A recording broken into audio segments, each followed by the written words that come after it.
Okay, I know we are all ready for 2021 and we have some financial goals that we're excited to be working on this year as well. Hey guys, I'm Marissa and welcome back to my channel. Here on my channel we talk about life and money and how you can enjoy life while still accomplishing financial goals through the use of a budget. So if that sounds like something interesting to you, then definitely scroll down, hit that subscribe button so you won't miss when I post a new video. I love making budget videos this time of year because it just always feels naturally like the time that you reflect on the things that you accomplished or maybe didn't accomplish in the year and then look forward to the things that you have planned for the coming year. So I recently did a video sharing about our money wins and fails for 2020. So today I wanted to sit down and share our financial plans and goals for 2021. Now I know that everyone is more than ready for a new year and I really hope that 2021 will be redeeming to this year of 2020. So let's get into it. Here are our family finance goals for 2021. I feel like that was a lot to say. Our first goal this year is to max out our HSA. An HSA is a health savings account, and that is what's paired with a high deductible health plan. So we have a family. It's myself, my husband Jacob, and our almost 7-month-old son Peter. And so we've decided to get on the high deductible plan for 2021 because the deductible honestly wasn't that much higher than the PPO. And looking at the overall cost of it, it was going to be a lot more affordable to do the high deductible health plan based off of how much we anticipate going to the doctor this year. But the other really great benefit to having a high deductible health plan is getting to have this HSA, which has a huge triple tax advantage. Basically, you put money into this account tax-free, you can then invest those dollars and it can grow tax-free, and then you can take that money out to use on qualified medical expenses tax-free. So I love the HSA. I wish we would have done this sooner. My husband has always been doing a high deductible health plan because he's a young 20-something guy who would go to the doctor once a year for his annual checkup.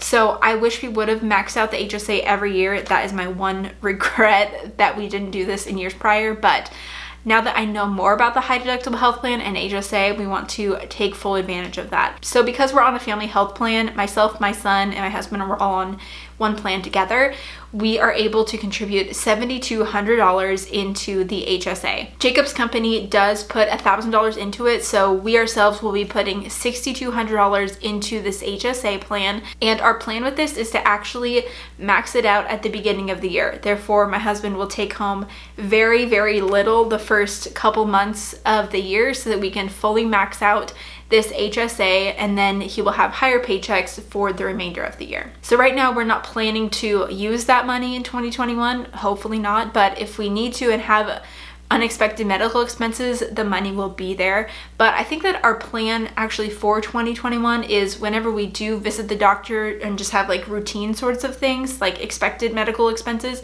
we're actually just going to pay for them out of pocket and let our HSA be like another investment vehicle, because you can use that money for forever. It's yours in an account. It goes with you when you change employers and everything. You can use it into retirement. So we know that those funds will get used eventually. So we're just looking at it as a tax advantaged investment account for now.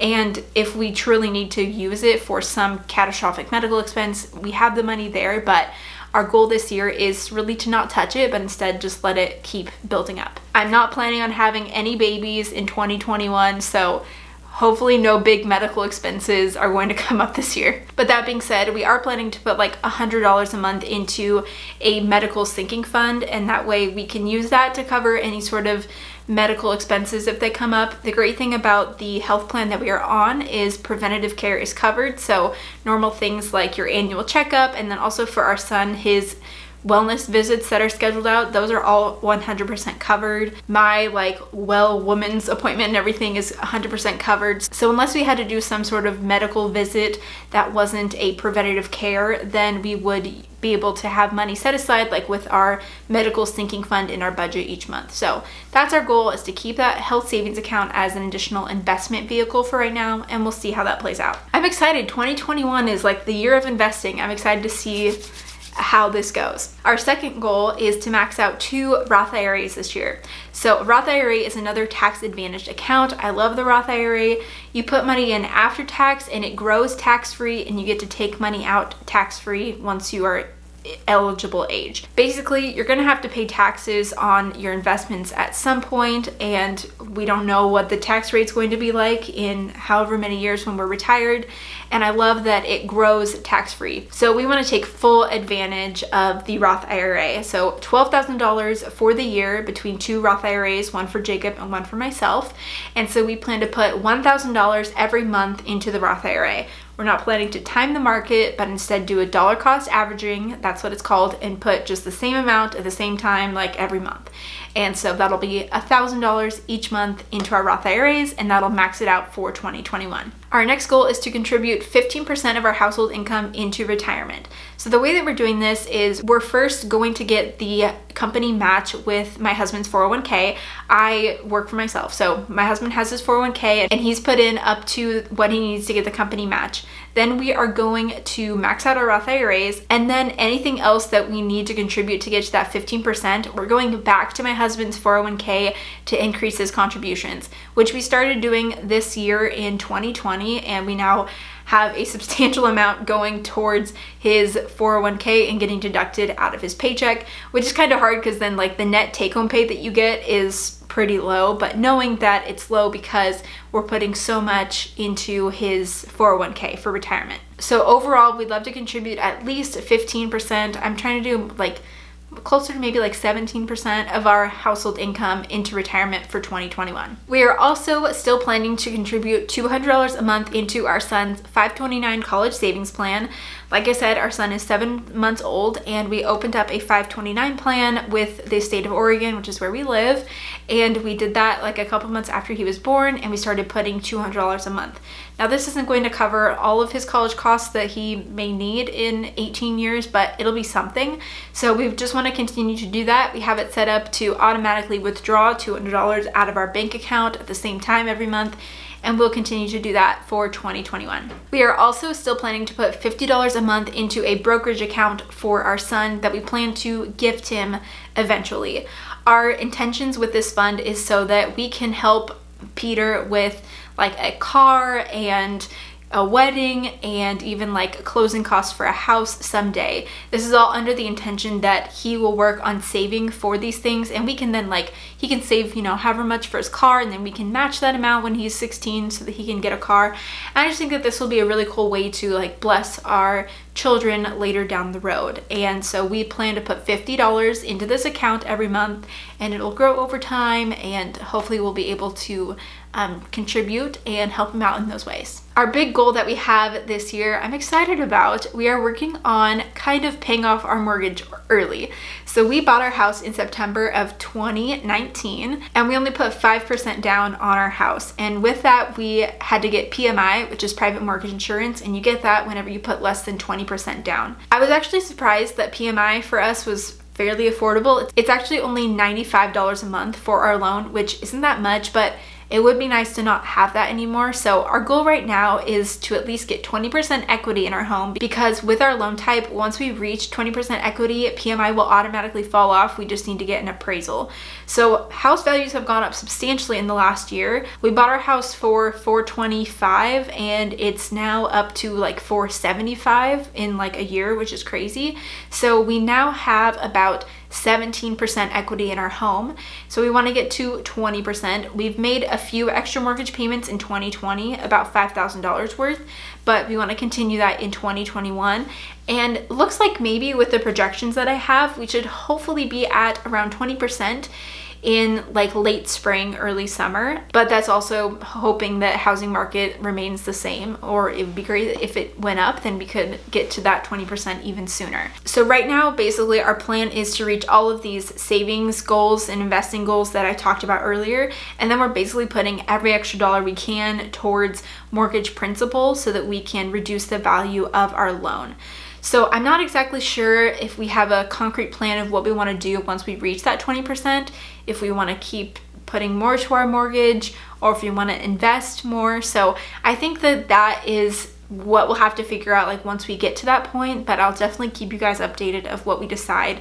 And again, hopefully mid-year next year we'll be able to get rid of PMI, which would be awesome to have some extra cash in our pocket every month of not having that cost anymore. We also have a net worth goal for next year. So in December of 2019, we reached a $100,000 net worth, which is really exciting. It took us 4.5 years to get there, and we started at like negative 70,000 net worth because we had so many student loans, and yeah, 4.5 years later we got to a positive 100,000. Then within 11 months, we got to a $200,000 net worth, which we hit in November of 2020. And according to like the projections that I'm thinking, we maybe should hit like 300,000 come May. And then I think hopefully 400,000 before the end of 2021. So we'll see. And that's kind of just like the little projections that I have. But yeah, that would be a wonderful financial milestone to reach as well too. Since we are working more on saving and investing as well as paying down our mortgage balance, it's been encouraging for me to see like our net worth go up. So hopefully by the end of 2021, $400,000 net worth, fingers crossed. Our other goal that we want to continue to do in 2021 is give 10% of our income. This is something that we've done basically since we've been married and has always been really important to us, even when we are making about half as much as we are now.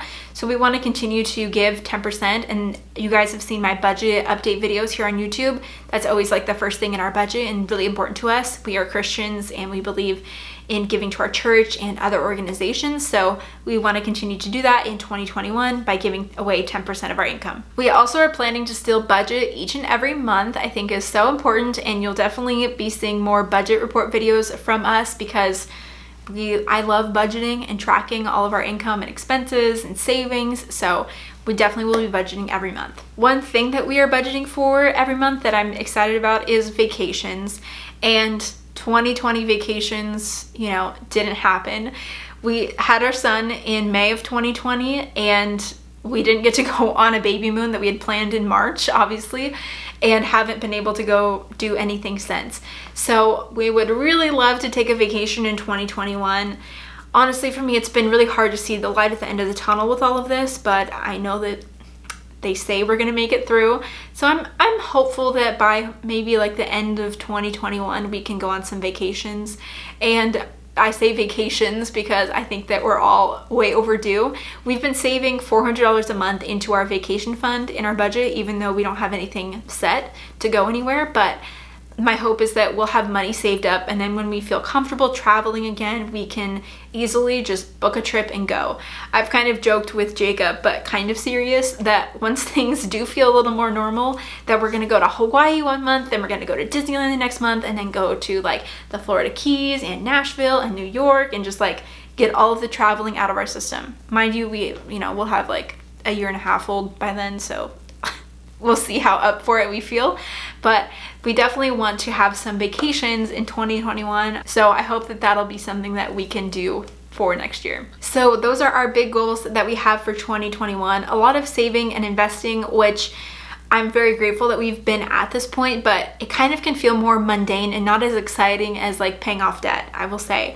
That's why I am excited to track our net worth every month and hopefully see that continue to go up. So let me know in the comments below, what is one financial goal that you have for 2021? And you guys, let's be positive and really hope for the best for this coming year. I think we're all ready for a fresh start. So don't forget to subscribe to my channel if you're not yet subscribed, and also give this video a thumbs up if you enjoyed it, and I'll see you guys in that next video. Bye.